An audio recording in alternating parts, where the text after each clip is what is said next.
What is up, Who Dat Nation? It's Chris Rosvoglou of Boot Crew Media, and the Saints have a really important game coming up Monday night against the Ravens. Chance to get to 4-5, maybe inch closer in an NFC South that really hasn't had a clear favorite so far. And also, do we owe Cesar Ruiz an apology? I know I might, and I know some of you guys might as well. We're going to talk about that right here on the Straight Up Saints podcast. You're listening to the Straight Up Saints podcast.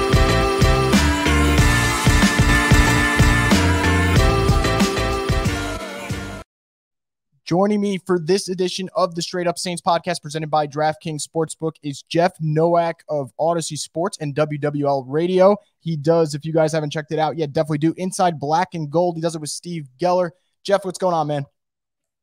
Living the dream. I'm glad you're having me on because it's saving me from just spending all night playing Rocket League, which is what I usually do on my days off. So.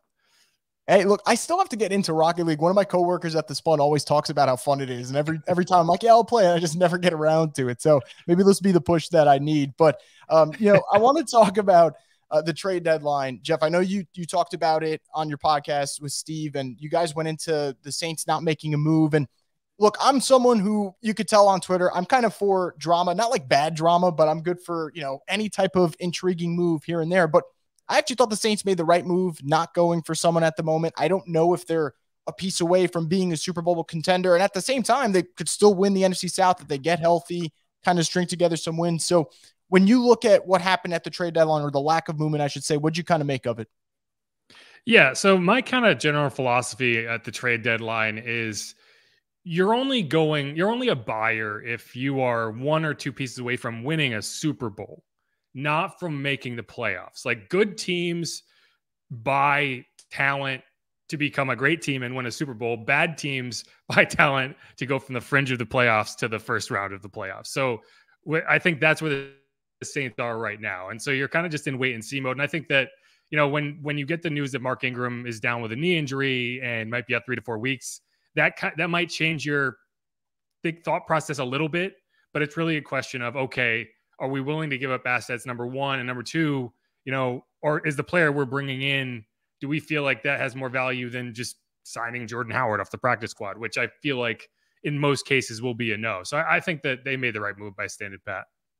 Yeah, so you mentioned running back, and I think that's the one position that Saints fans were mostly in on. I know a lot of people are like, hey, can they get Kareem Hunt? Or, Jeffrey Wilson Jr. gets traded to the Dolphins, and people are like, oh, we can't give up a 5th-round pick for Jeff Wilson Jr. I know people, that's kind of how they react. You see this running back room. What do you kind of make of it? I know, obviously, Alvin Kamara is the lead guy, not just from a leadership role, but what he does on the field. And Taysom Hill, 10 carries last week. Hopefully that could kind of be the status quo moving forward.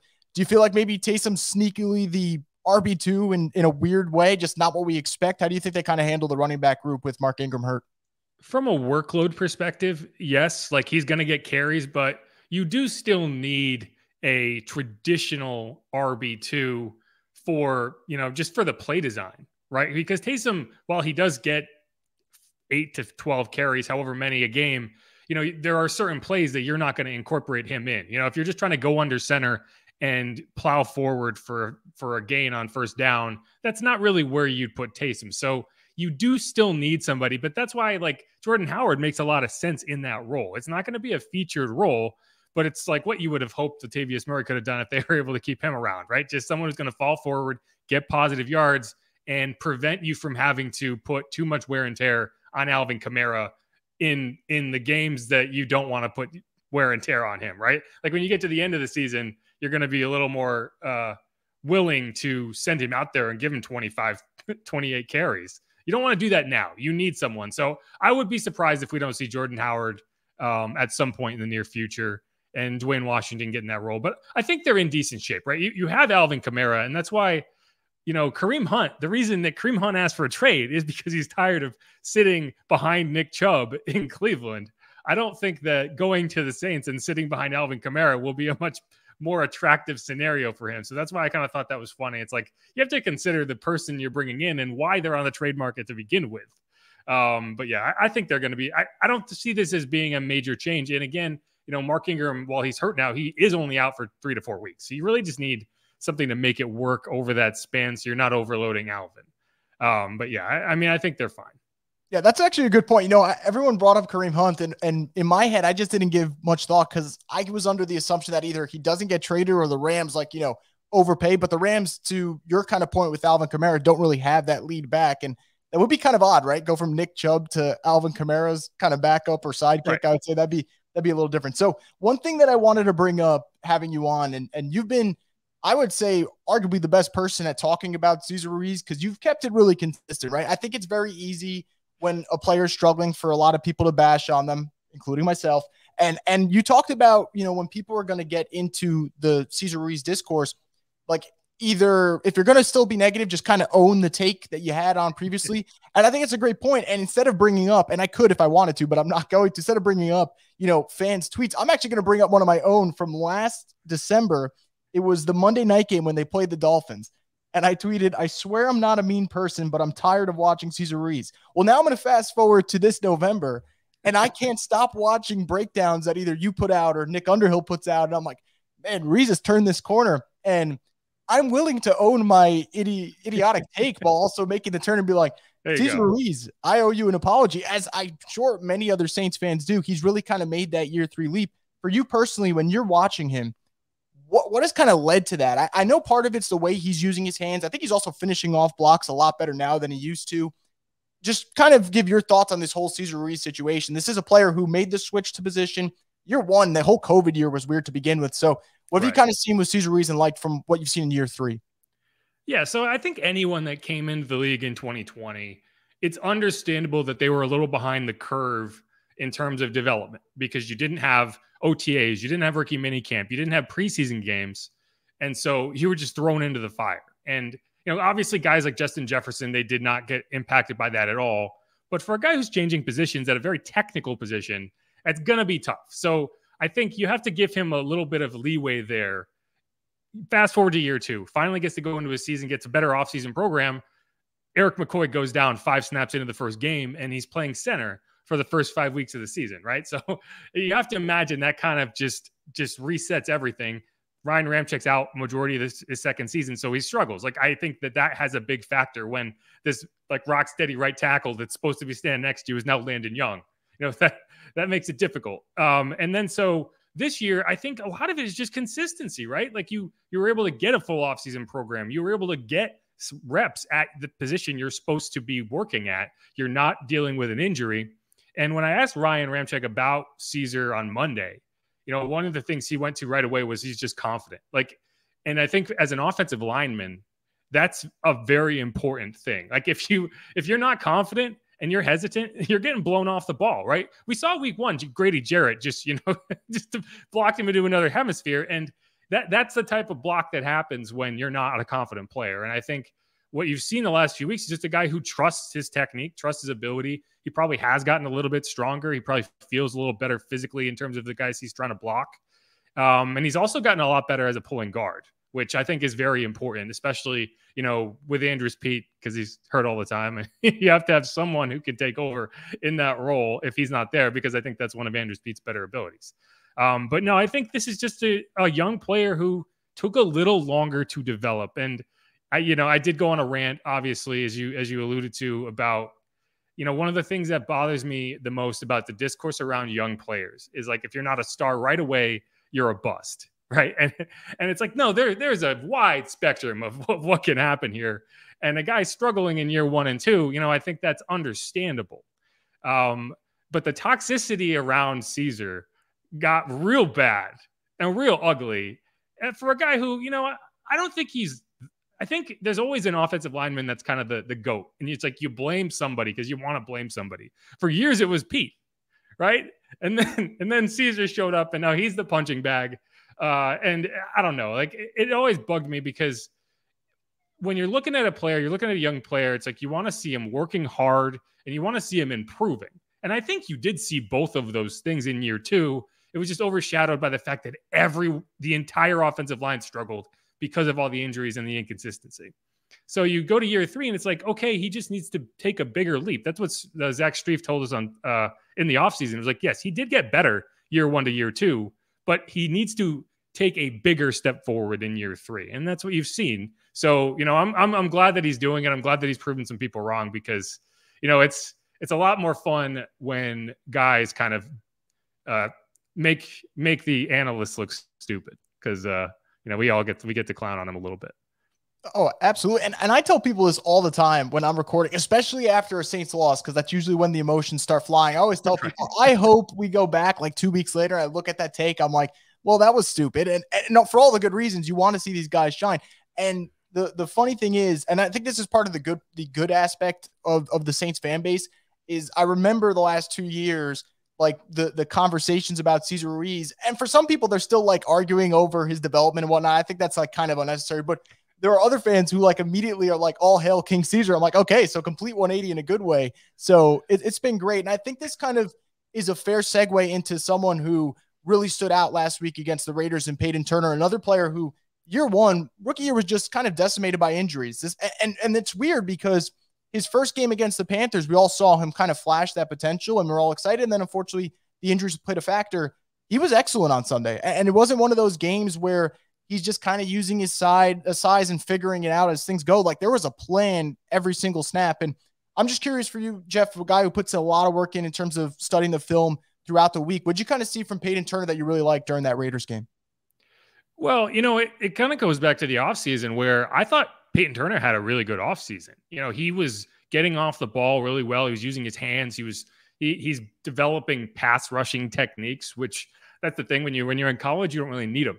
You're just going to out athletic people, right? Like you're bigger and stronger. So he's going to blow them off the ball. And so that's kind of where he needed to develop in the NFL. And I thought that he did that, right? I thought that he looked really good. That's why he and Trevor Penning were getting into fights in camp because they were battling. And so what I saw on Sunday was a lot of that, right? Like it was that development where he's able to actually use it in a game where he's healthy. And so hopefully he can continue to build on that because, he has a really impressive combination of traits, right? He's got long arms. He's fast. He's strong. He's flexible. He can get down and turn. And that first sack he had on Derek Carr, I thought was just a great example of like, you can't double everybody, right? Like when you have a rotation of guys and it's like, you want to double Cam? Well, you're going to have single on the other side. And that guy's going to have to beat that one-on-one matchup. And when he does, Derek Carr's in trouble. And that's what happened on that play. But yeah, I mean, he's just a young player. I think that he's struggled with consistency. That's what we've heard from Ryan Nielsen. So we've heard from Dennis Allen is like, you see it in flashes, but you don't see, these consistent like run fits and stopping plays that are sent to your side where you just have to be patient and read it.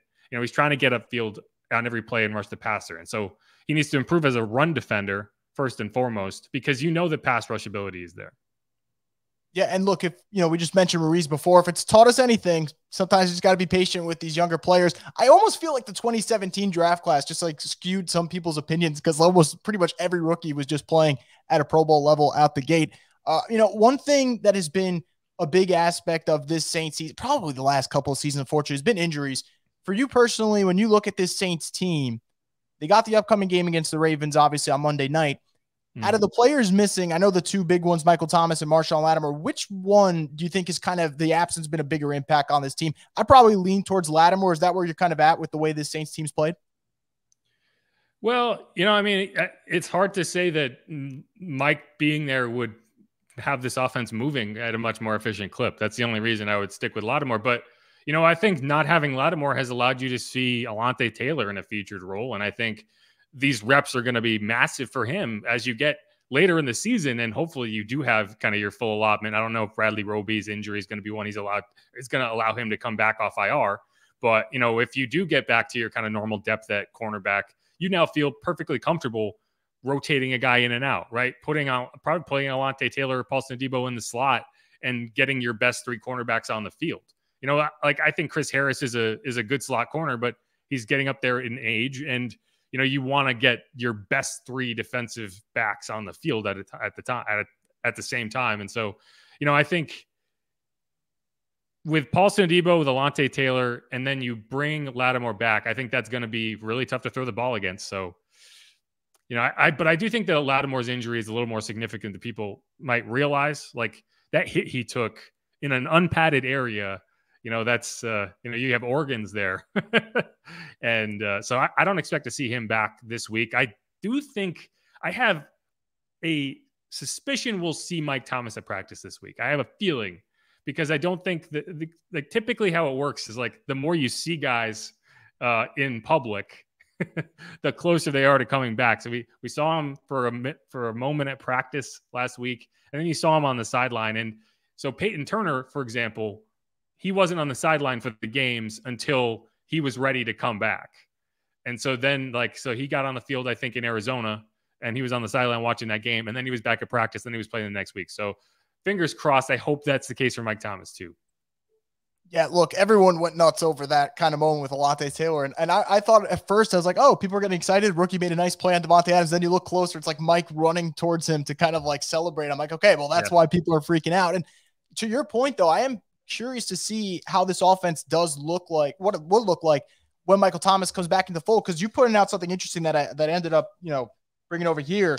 You said the offense over the last 3 games, number 7 in first downs from passes. So we look at that, which is just incredible to think about. No Michael Thomas, no Jarvis Landry over the last month. Do you feel like this is something that will carry over into the Ravens game? I know Baltimore's defense has been interesting to me. I know they just added Roquan Smith. They activated Tyus Bowser, so they're going to add a little bit more beef to the front 7. But they've also had, I call the Saints, the meltdowns they've had in the Bengals game or the Cardinals game, call them the 4-minute meltdowns. There's 4-minute stretches of bad football that kind of cost them. The Ravens have really struggled at times, especially in the fourth quarter. How comfortable do you feel with this offense, especially the passing game against the Ravens going into Monday night? The Saints passing game against the Ravens defense is the opposite.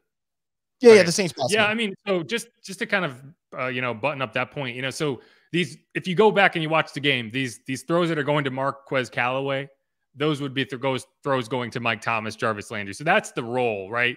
And you would also be able to get more aggressive downfield with Chris Olave because you wouldn't need him as much in the intermediate routes. But so that's how I think it would change. Like that interception where it just went off Marquez Callaway's hands. If that's Mike Thomas, that might not happen. But no, I think you're in a really good place with how you're incorporating Taysom Hill, with how you're incorporating Rashid Shaheed, with how you're incorporating Chris Olave. You mentioned the first downs passing stat. And so what's amazing about that is if you go back to 2021, this team was 31st in the league in first downs passing. And, they had 4 quarterbacks, obviously. That's not a surprise. But I think it's just illustrating like one of what Andy Dalton has done at an excellent clip this season that, we were talking about bad takes. I had a bad take in that I didn't think Andy had the juice to get it done in this offense, but the way he's done that has been being hyper efficient on third downs, particularly third and medium. Like 3rd and 5 to 9. You're converting on a lot of those third downs, and that's why you've been able to extend drives and win the time of possession battle. And, the defense hopefully had kind of a coming out party in terms of like getting their swagger back, their confidence, whatever, in this past week against the Raiders, because with the way the offense is operating, if you can get, a consistent defensive performance, you're going to win games. I don't know how the defense is going to fare against Lamar. We've seen them struggle with the kind of read option running quarterbacks before. And I think it's going to continue because you haven't changed as a defense. But no, I think they have a chance in this game for sure. Yeah. And speaking of Lamar, I look at this Ravens team in terms of weapons. There's no one in particular that kind of stands out. Mark Andrews is an excellent tight end, but he's actually banged up. I remember watching the Thursday night game last week against the Bucs. It felt like every time he had a catch, he'd go to the sideline for a decent bit to kind of get that knee worked on. I know Bateman's going to be out for this game. That takes away kind of a deep threat there. Guys like Devin Duvernay, Demarcus Robinson, they'll probably be the focus in the passing game, but you mentioned it. The focus is going to be on Lamar and what he can do in terms of those like back-breaking plays that he can produce. Do you feel like the same game plan with the way that, I know it's 2 different quarterbacks, but if the Saints are able to get the same amount of pressure that they got on Derek Carr on Lamar, do you think that impacts the game in a significant way? Do you feel like Lamar is just so unpredictable and his athletic tendencies are so out of this world that even that might not be enough to kind of close the door on him? So one of the reasons the Saints struggle with these, kind of read option RPO running quarterbacks is you can't really pressure them. Like that's the problem is you can get pressure on Derek Carr and you're going to be able to run him down. Like you have to play with composure. You have to contain against Lamar. Like you want to keep him in the pocket, right? Like against Tom Brady, against Derek Carr, you want to flush him. You that's the last thing you want against Lamar Jackson. So it's tough because every instinct you have as a pass rusher is to get upfield. But really what you want to do is just compress the pocket so he can't move around and he can't find a lane out of it. And that's what they didn't do against Kyler Murray. That's what they didn't do against Joe Burrow. And so that's where I have a little concern because, yeah, this pass rush can get after passers. But if you get upfield and you don't keep your contain, that actually works against you. So I don't know. I think that Lamar is going to get his big plays. I think the bigger thing is making sure that Lamar's big plays are limited and at their scope. Like, you don't want to see him breaking 50-yard runs, but if he makes a nice play and gets downfield for 15, 20 yards, you live with it. You just have to make sure you're not getting beat over the top, and you have to make sure that they're beating you with 1,000 cuts, not with big plays, because that's really what their offense is set up to do, especially without Rashad Bateman, right? Like, Devin Duvernay is like the fastest guy in the NFL, not named Tyreek Hill. So you just have to make sure that he doesn't burn you over the top. And I think the way the Saints offense is operating, they can score enough points if the defense does its job in a complementary perspective. Yeah, I feel like the offense has been kind of manufacturing minimum, and I'm going minimum here, but like 24 points seems to be like the ballpark that at the minimum they'll kind of hit, and it's been more than that for the most part. And you mentioned, the Joe Burrow game. There were 3-4 moments where I felt like they had him in the backfield, and then he kind of just shot out of the pocket, and it ended up being a positive play for the Bengals every single time. We talked about, the quarterback situation last year, bringing in guys. Something I found interesting today, before we started recording, was the Saints signing Brett Hundley to the practice squad. Mm-hmm. I didn't make much of it other than like, hey, look, he spent the offseason with the Ravens. This could be an intel thing. They do have the open spot on the practice squad. Is that kind of where you think this move is at in terms of the sole purpose of it? That, and I also think you need someone that can simulate Lamar in practice. Like, he is a very unique athlete in terms of the way he can move around. And so I just don't think that Jameis, Andy, or Jake Luton could have done that in a way that allows your defense to feel like they're getting, quality reps in against the type of offense that you're going to be facing. So I think that's part of it. And also, yeah, I mean, he knows the offense, right? Like, he spent the offseason with the Ravens. So it's the same thing. It's like the Eagles signed Ian Book, right? Like, I don't think that they think he's their long-term answer, but I think that he allows them to get some insight. And I think that's what this is more about. But yeah, I mean, if you remember back, JT Barrett a while ago, like, he was the guy with the revolving door quarterback. I think that was back in like 2016. I think he was signed and cut like 28 times. And so this Saints team understands that, like, that practice squad quarterback is important in terms of, what they can do and how they can replicate what the other team is doing. So I think that's what is happening. Yeah, you mentioned JT Barrett. Every time I see something going on with him, it's always something good. I like, him focusing on coaching a little bit at this point in his career. I always just refer to him as Saints legend JT Barrett because it just went back and forth. I feel like he's earned the title there. I was thinking about this before. This Saints game, which I think is pretty cool, they announced it today. They got a Dome Patrol poster as the giveaway for that Monday night game. I don't know how hard it is to remember what's kind of been given out to the fans at these games. Does this kind of rank towards the top for Saints and giveaways?